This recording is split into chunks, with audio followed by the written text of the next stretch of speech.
When James Hampton was making the sculptural artwork that he called the Throne of the Third Heaven of the nation's Millennium General Assembly, I don't think that he could have imagined that his creation would one day count among the most important works at the Smithsonian, let alone that it would one day impact the larger history of American art. We really don't know a great deal about James Hampton. He died before he finished The Throne, or before anyone could ask him all of the questions that we would want to today.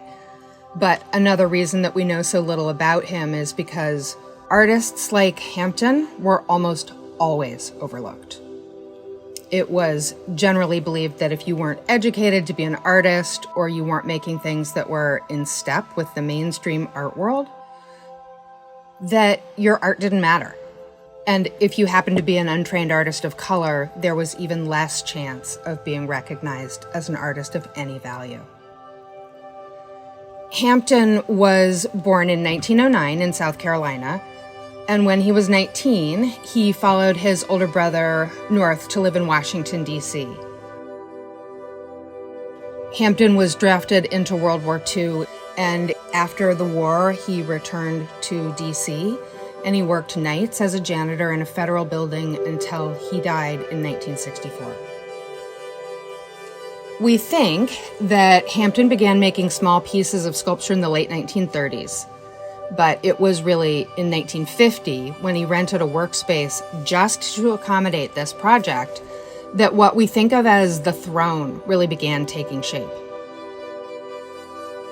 Overall, Hampton made about 180 components for the throne.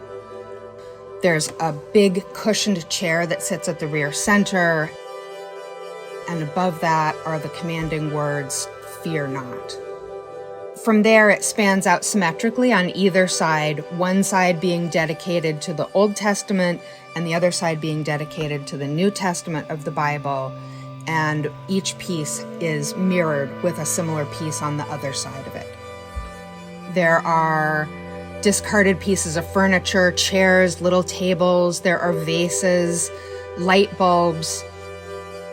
He covered everything in metallic silver and gold foils and a colored paper that was probably purple but has faded over time.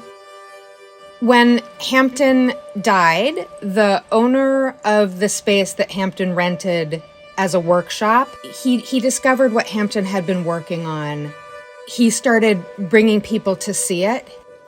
Although the nature and full meaning of Hampton's efforts were not well understood at the time he died, those who saw the throne understood that it had been a man's life's work, that it was important and worth understanding better.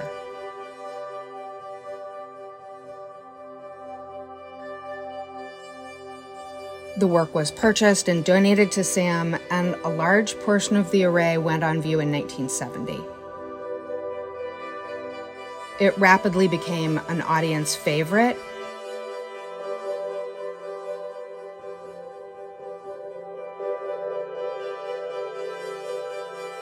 And it has rarely been off view since then.